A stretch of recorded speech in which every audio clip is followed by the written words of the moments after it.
കഴിവുള്ളവരും ബുദ്ധിയുള്ളവരും പണമുള്ളവർക്ക് ആദ്യം എല്ലാ അവസരങ്ങളും എടുത്ത് ഏറ്റവും അവസാനമാണ് സാധാരണക്കാരെ കയ്യിലേക്ക് അവസരങ്ങൾ കിട്ടുക. അപ്പോഴേക്കും കയ്യിലേക്ക് സമയം കഴിച്ചിട്ടുണ്ടാവും. ഇത് അതിനൊരു സമയം ഉണ്ടല്ലോ, ആ സമയം കഴിഞ്ഞിട്ടുണ്ടാവും. അതുകൊണ്ടാണ് ഓരോ കാലഘട്ടത്തിലും ഓരോ ബിസിനസ്സുകൾ. 1940 വരെ കൃഷി കഴിഞ്ഞപ്പോൾ വ്യവസായം തന്നെ 40 മുതൽ 60 വരെ ലോകം ഭരിച്ചത് സ്റ്റീൽ ഇൻഡസ്ട്രി എന്ന് പറയുന്നത്, ഇരുമ്പുരുക്ക് വ്യവസായം. 60 മുതൽ 80 വരെ പ്ലാസ്റ്റിക്, അതൊരു പുതിയ കണ്ടുപിടുത്തായിരുന്നു. അത് കഴിഞ്ഞപ്പോൾ ഇലക്ട്രോണിക്സും കമ്പ്യൂട്ടറും. അപ്പോഴേക്കും 2000 ഇപ്പോൾ കമ്പ്യൂട്ടറിനകത്ത് ഒരു പുതിയ വേർഷൻ IT. ഞാനൊക്കെ സ്കൂൾ പഠിക്കുന്ന സമയത്ത്, അതിനകത്ത് ഇത്തിരി പ്രായമുള്ള ആളുകൾ സ്കൂൾ പഠിക്കുന്ന സമയത്തൊക്കെ മുമ്പിൽ ബെഞ്ചിൽ പഠിപ്പിച്ചതുണ്ടാവുക. ഇടയ്ക്കിടയ്ക്ക് ടീച്ചർമാർ ചോദിക്കുവരോട് ആരാവാൻ ആഗ്രഹം. അപ്പോൾ ഡോക്ടർ, പിന്നെ 2 എഞ്ചിനീയർമാർ, 2 വക്കീലന്മാർ, എല്ലാവർക്കും പറയാനുള്ളത് അത് മാത്രമാണ്. ബാക്ക് ബെഞ്ചിൽ ചോദിക്കലുമില്ല. മുമ്പിൽ ബെഞ്ചിൽ കുറച്ച് ഡോക്ടർമാരും എഞ്ചിനീയർമാരും വക്കീലന്മാരെയാണ് സ്ഥിരമായി എല്ലാ സ്കൂളിലും കണ്ടുകൊണ്ടത്. പക്ഷെ ഇന്ന് അവരെക്കാൾ കൂടുതൽ വരുമാനം വാങ്ങുന്ന പുതിയ മേഖല ഒന്നാണ് IT. ആരും പറഞ്ഞ് ഞാൻ കേട്ടിട്ടില്ല. ഞാൻ പഠിക്കുന്ന സമയത്ത് ആരാവണം ചോദിച്ചപ്പോൾ IT മേഖലയിലേക്ക് വരുന്ന IT പ്രൊഫഷനാണെന്ന് പറഞ്ഞാൽ ആരും ഉണ്ടായിരുന്നില്ല. അങ്ങനെ മേഖല കാലഘട്ടത്തിലില്ല. അപ്പൊ IT ഇനി വരാൻ പോകുന്ന വെൽനസ് ഇൻഡസ്ട്രി കാലഘട്ടമാണ് പറയുന്നത്. ആ വെൽനസിനെ കുറിച്ച് ആദ്യം കേൾക്കാൻ ഭാഗ്യം കിട്ടിയ കുറച്ച് സാധാരണക്കാരെ ആളുകളാണ് നമ്മളൊക്കെ. സാധാരണഗതിയിൽ IT കഴിഞ്ഞ് ഇനി വെൽനസിന്റെ അവസാനം 20 കൊല്ലം കഴിയുമ്പോൾ ഇമ്മളറിയാം, സാധാരണക്കാരറിയാം. എന്തോ ഭാഗ്യം കൊണ്ട് അത് ഇത്തിരി നേരത്തെ മനസ്സിലാക്കാൻ നമുക്ക് അവസരം കിട്ടി. ആരെങ്കിലും ഒക്കെ ഏറ്റെടുത്താൽ ഇപ്പം പെട്ടെന്ന് പണമുണ്ടാക്കാം. സാധ്യതയുള്ള അവസരം ആദ്യം ഏറ്റെടുക്കുക എന്നുള്ളതാണ് വിജയത്തിന്റെ സീക്രട്ടായി ഞാൻ കണ്ടുകൊടുക്കുന്നത്. ഹലോ. പക്ഷെ അത് ഏറ്റെടുക്കുമ്പോൾ ആൾക്കാർ കളിയാക്കും. ആദ്യം എതിർക്കും, പിന്നെ കളിയാക്കും, പിന്നെ അത് അന്വേഷിക്കും, പിന്നെ ഒരു കൂടെ കൂടും. അങ്ങനെയാണ് അത് സംഭവിക്കുക. പക്ഷെ അപ്പോഴേക്കും അവസരം കഴിഞ്ഞു, അതിന് വാല്യൂ നഷ്ടപ്പെട്ടു. അപ്പൊ ഇപ്പൊ എതിർക്കുകയും കളിയാക്കുകയും ചെയ്യുന്ന സമയത്ത് ധൈര്യമായി ഇത് ഏറ്റെടുത്താൽ നാളെ വിജയിച്ച് കാണിക്കുക. അതായത് ഒരു വീട്ടിൽ ഒരു ഉഴുന്നാട്ടുന്ന വലിയ ആട്ടമില്ലായിരുന്നു. ആട്ടമിൽ ഉഴുന്നിട്ട് ചെറിയ കല്ലോട് ഇങ്ങനെ ആട്ടുന്ന സമയത്ത് വല്യമ്മയ്ക്ക് ഭയങ്കര അഹങ്കാരം. വല്യമ്മ പറയണേ, ജനിക്കാണ് ഞങ്ങളമാര് ജനിക്കണോ, ഇതിനോട് ചമതി, എന്റെ കാര്യം ഭയങ്കര കഷ്ടാട്ടോ, എന്ത് കറങ്ങല്, എന്റെ കറങ്ങൽ എനിക്കെന്നെ തകർന്നത്.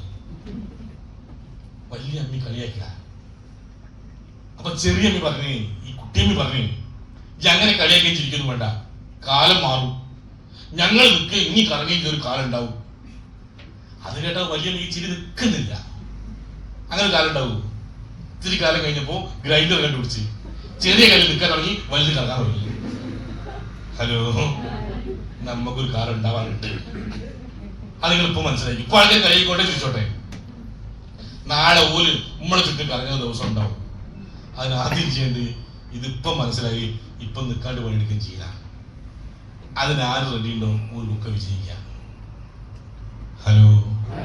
മുടക്കുന്ന വിജയം നല്ല ഉൽപ്പന്നം, വാങ്ങി വെക്കുന്നവർക്ക് മാന്യമായ ലാഭം, ആളുകൾ ഇൻട്രൊഡ്യൂസ് ചെയ്തവർക്ക് ഈ കാര്യം പറഞ്ഞു കൊടുക്കുന്നവർക്ക് അവർ ചെയ്യുന്ന ടേൺ ഓവറിന്റെ 4%.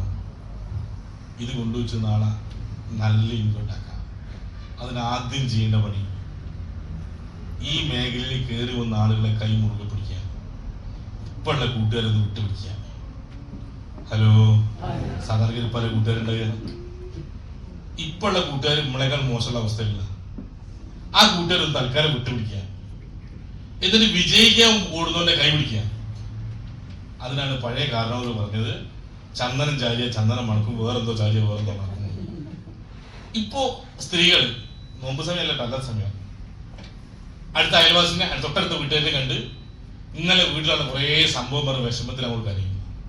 വീട്ടിൽ കുറേ പ്രയാസങ്ങൾ പറയും.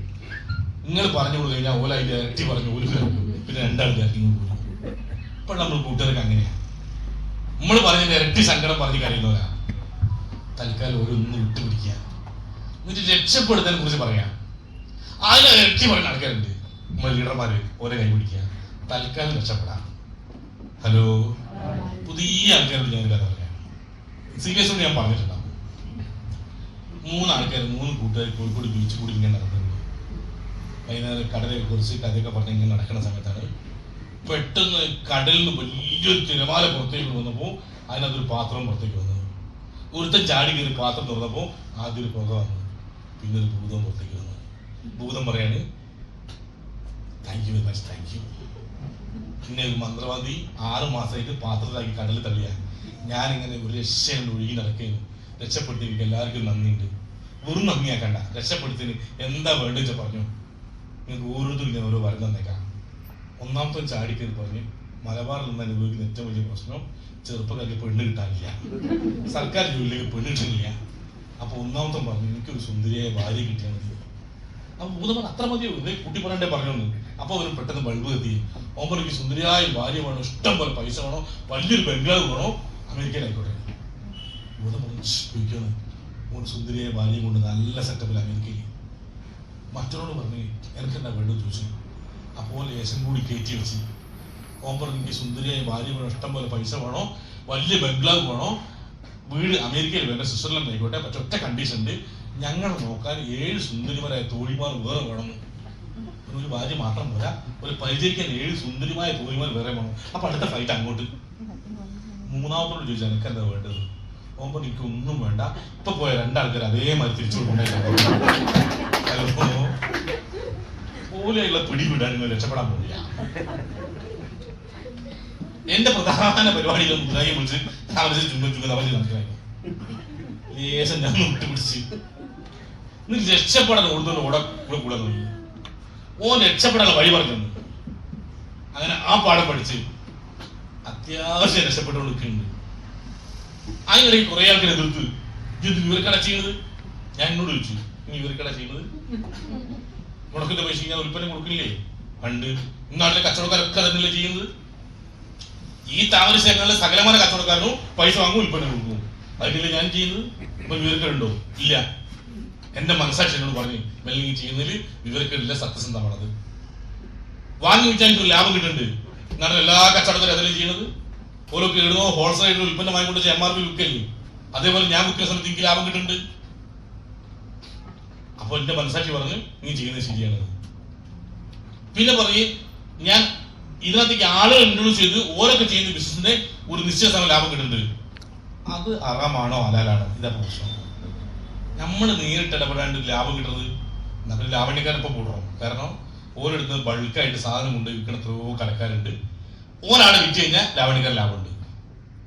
ഇതേപോലെ ഞാൻ ഈ കമ്പനിയുടെ ടേൺ ഓവർ വർദ്ധിപ്പിക്കുന്നതിന്റെ ഭാഗമായി എന്റെ കൂടെ കുറെ ആളുകളുണ്ട്. ഞാൻ ഒരുമിച്ച് ചേർന്ന് കമ്പനി ടേൺ ഓവർ വർദ്ധിപ്പിക്കുന്നത്. അതിന് അത്തുല്യമായ ലാഭവും വിറ്റോന്ന് കരുതി എനിക്ക് തരുന്നത്. അതിനകത്ത് എന്റെ ഒരു എഫേർട്ട് ഉണ്ട്. വെറുതെ കിട്ടുന്നതല്ല, എനിക്ക് 100% ബോധ്യപ്പെട്ടു. അതുകൊണ്ട് ഈ ബിസിനസ് ഞാൻ ഏറ്റവും ചെയ്യാൻ തുടങ്ങി. അപ്പൊ ആൾക്കാർ എതിർത്തോട് നിൽക്കുന്നില്ല എന്ന് മനസ്സിലായി. പിന്നെ കളിയാക്കലായി. ആദ്യം എതിർപ്പാണ്, പിന്നെ കളിയാക്കലാണ്. കളിയാക്കെന്ന് പറഞ്ഞാൽ നേർക്ക് നേരെ കാണുന്ന സമയത്ത് ചിരിച്ച് കളിയാക്കല്ല. ഇവിടെ നടന്നു പോകുന്ന സമയത്ത് രണ്ടാമത്തെ വാളെ കാണുന്നില്ല. അശരീരികൾ കല്യാണ വീട്ടിൽ അശരീരി, വീട്ടിൽ താമസത്തോടെ അശരീരി, 7 ആൾക്കൂട്ടിന്റെ അവിടെയൊക്കെ അശരീരികൾ. തിരിഞ്ഞു നോക്കുമ്പോൾ ആളെ കാണില്ല. ഒരു എന്തോ കഥയിലായിരിക്കും. ഇങ്ങോട്ട് കഴിഞ്ഞാൽ രണ്ടാമത്തെ കളിയാക്കല. അതിന് ഞാൻ കണക്ക് വിട്ട് തിരിച്ചു പറഞ്ഞിട്ടല്ല. ഈ നാട്ടിൽ ഇപ്പൊ ഏറ്റവും വില കൂടി കാർ വന്നത് എന്റെ കാറാണ്.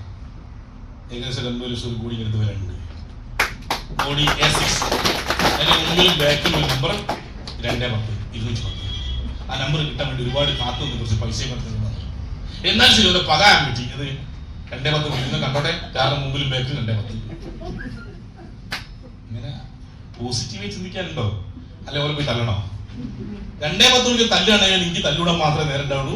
ജാമ്യം എടുക്കാൻ പുറത്തുന്ന ആള് വരുള്ളൂ. അത് പഞ്ചായത്തിലാണുണ്ടാവില്ല. അത്രയും തല്ലുണ്ടാവുള്ളൂ. പക്ഷേ അതൊക്കെ മനസ്സിൽ വെച്ചിട്ട് പോസിറ്റീവായി കടം കൂട്ടാനും കണക്ക് കൂട്ടാനും തീരുമാനിക്കുകയാണെങ്കിൽ ഈ ഓപ്പർച്യൂണിറ്റി നന്നായി ചെയ്താൽ മതി. ഇഷ്ടംപോലെ പൈസ കിട്ടും. ആ പൈസ സമയത്ത് എല്ലാം തീർക്കാം.